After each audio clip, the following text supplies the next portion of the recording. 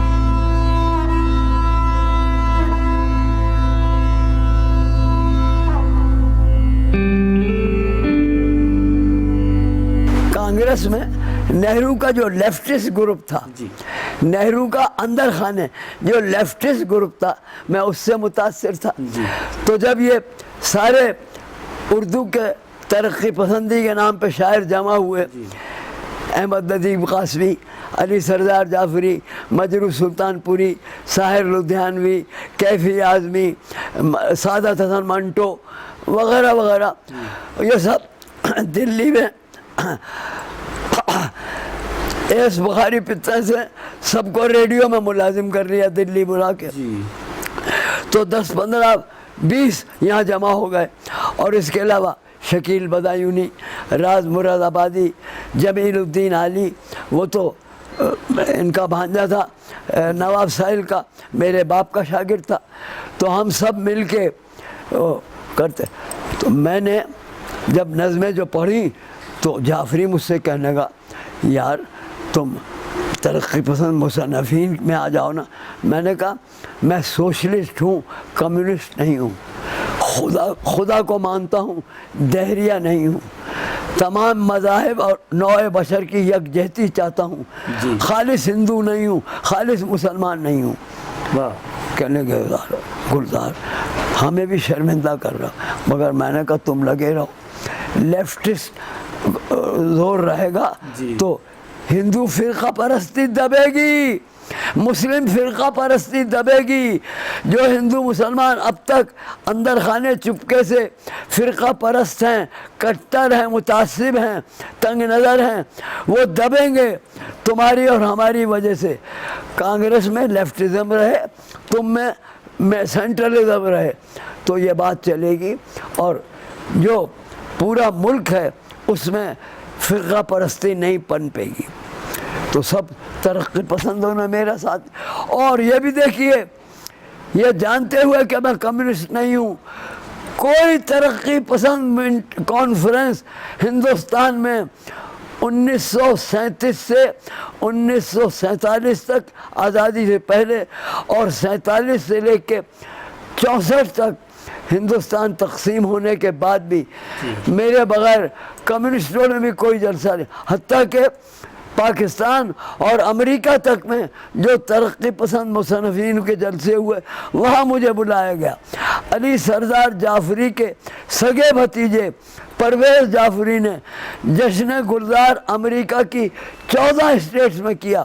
میرے پاس ان کا وہ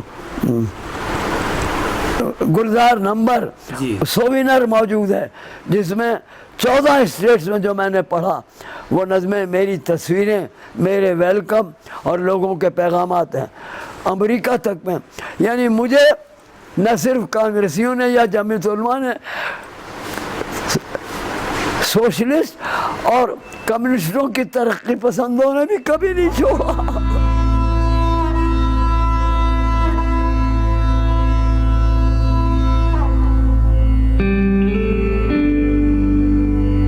میں جب 8، 9، 10، 11 برس کا تھا، اس عمر میں 8، 9، 10، 11 پرائمری اسکول میں میری ماں نے، والدہ بیدار صاحبہ نے، انہوں نے چھوٹی چھوٹی پاکٹ بکیں، ڈائریاں، ہندی، اردو، پنجابی، انگریزی میں لا کے قرآن کی، بائبل کی، گرو صاحب گرنتھ صاحب کی اور وید اور گیتا کی، ساری 5-6 کتاب، اور ہر مہینے امتحان لیتی تھی 8، 9، 11، 10 برس کی عمر سے کہ یہ پڑھو۔ تو میری ماں نے نابالغ عمر میں 8 برس سے 12 برس کی عمر تک 5 بڑے مذہبوں کی کتابیں لا کے مجھے دی۔ اوپر میری الماری میں اب بھی سب موجود ہے۔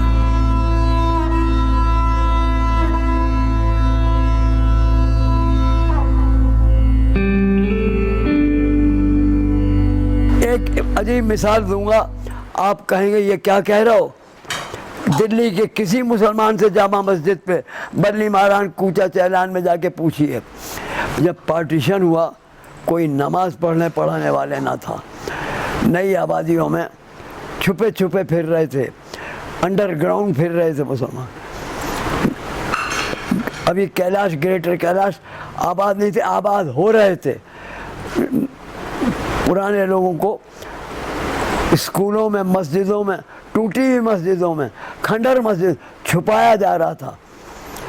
مجھے مولانا حفظ الرحمان نے کہا، گلزار یار 2-1 تقریریں وہاں ان علاقوں میں جہاں مسلمان کو بچانے کے لیے ساؤتھ دلی میں گھسایا گیا ہے، وہاں چلو، وہاں تقریر۔ اخلاق قاسمی اور فقی الدین مولوی یہ بھی تمہارا ساتھ دیں گے۔ اب میں تو وہاں تھا ہی قریب، میں پہنچ گیا۔ اب وہاں اذان دینے والا کوئی نہیں۔ میرے مکان کے نیچے کیلاش کالونی مارکیٹ میں ایک مسلمان درزی تھا۔ میں نے کہا تو اذان تو دے لے گا؟ کہنے کہ ٹوٹی پھوٹی نماز تو پڑھ لیتا ہوں، اذان۔ میں نے کہا گلزار دہلوی نے اذان دے کے بسم اللہ کی،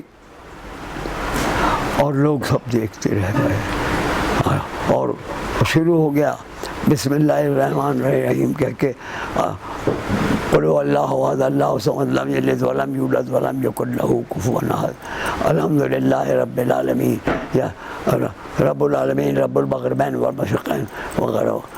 اور سب لوگ حیران اور کھڑے ہوں، بیٹھے، تالیاں کتاب۔ اور میں نے کہا تھوڑی سی بھی کسی کو قرآن یاد ہو، ایک آدھ آ جاؤ۔ اب وہ مولوی فقی الدین اور اخلاق قاسمی 1 گھنٹہ لیٹ ہو گئے، آ کے مولوی آ کے میرے ماں، میں نے کہا یار مولانا نے ہماری تمہاری ڈیوٹی لگائی، میں کافر بچا تو یہاں اذان دے رہا ہوں، قرآن پڑھا رہا ہوں، اور تم مولوی لوگ فارغ ہوتے، تم جو اب 1 گھنٹے بعد آئے ہو۔ میں ایک ملازم کی، ایک درزی کی، پنواڑی کی خوشامد کر رہا ہوں کہ یار ذرا سے بھی قرآن یاد ہو، تو میں ہی اذان دے رہا ہوں۔ یار معاف کر، بس نہیں ملی، نیا علاقہ، ہم تو کبھی ادھر آئے نہیں تھے, بڑے مشکل سے پہنچے. یار مولانا سے نہ کہنا, مولانا حفظ الرحمان سے. میں نے کہا کیوں نہیں کہوں گا, کیوں, جب جہاں آپ کو اذان دینی تھی اور تلاوت قرآن کرنی, وہاں گلزار دہلوی تلاوت قرآن کر رہے ہیں, یہ کیا بات ہوئی؟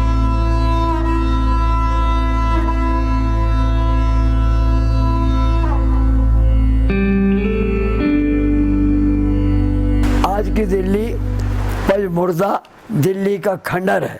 نہ دلی ہے نہ دلی والے ہیں, نہ ہندوؤں میں وہ بات ہے نہ مسلمانوں میں وہ بات ہے.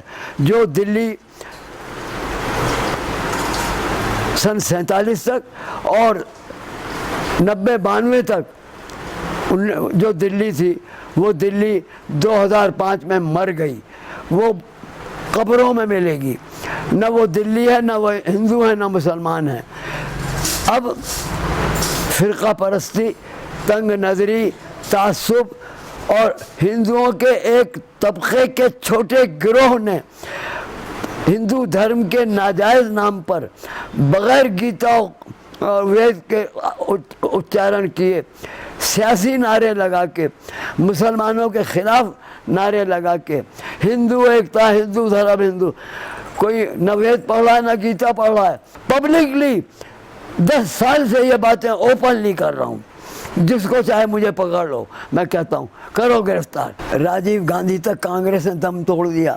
جی پی وی نرسمہا راؤ جو آخری کانگریس کا پریزیڈنٹ تھا, وہ RSS سے مل گیا اور بابری مسجد کی شہادت میں چپ ہو گیا. ملٹری اور پولیس بھیج رہے ہیں اور یہ کہہ رہے ہیں ہتھیار نہ چلانا. نرسمہا راؤ بھیج بھی رہا ہے,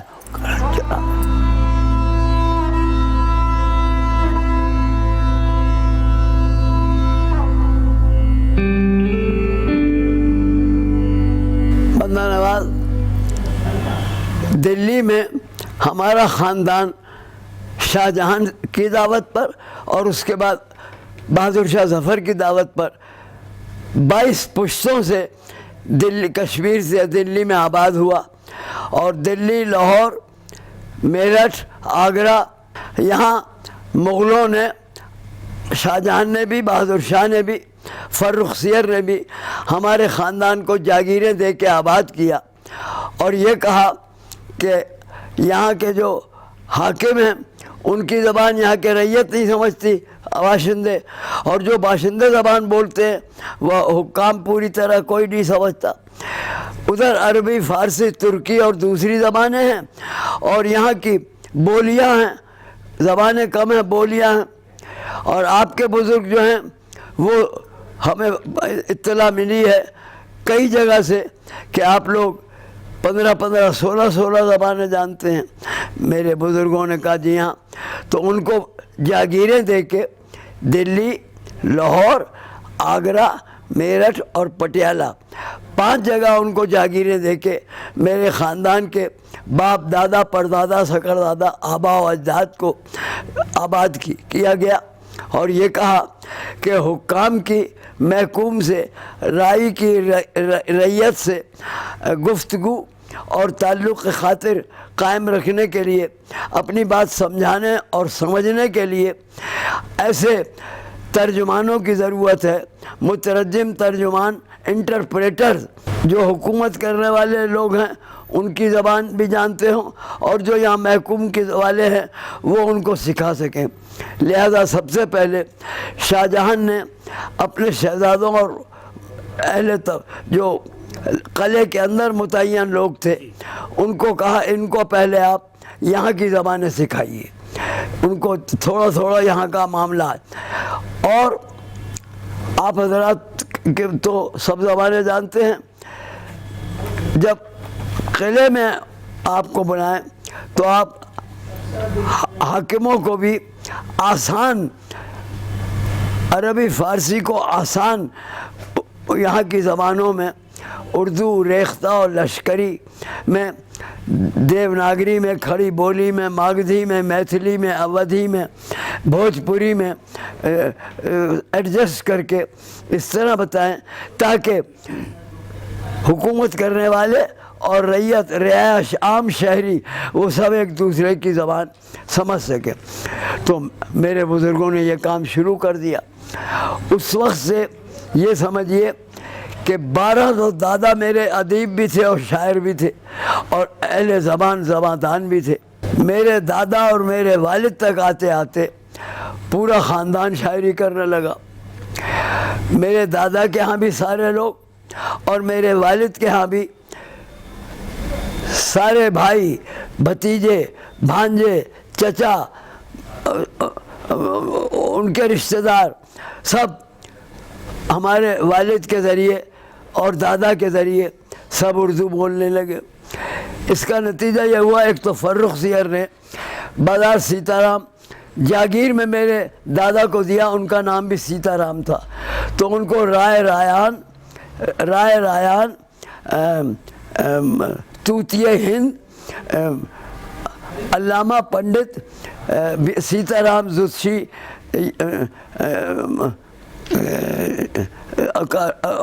ایک اور خطاب دے کے بازار سیتا رام ان کے نام سے آباد ہوا.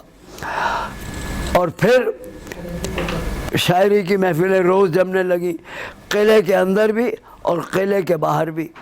جہاں جہاں ان کے جاگیردار، جہاں جہاں ان کے نمائندے، جہاں جہاں قلعے کے سفیر آباد ہوتے گئے اور مسجدیں بنتی گئیں اور ایسے ادارے بنتے گئے جہاں زبان اور ادب کی پرورش ملا جلا کے ہونے لگی. cineink.com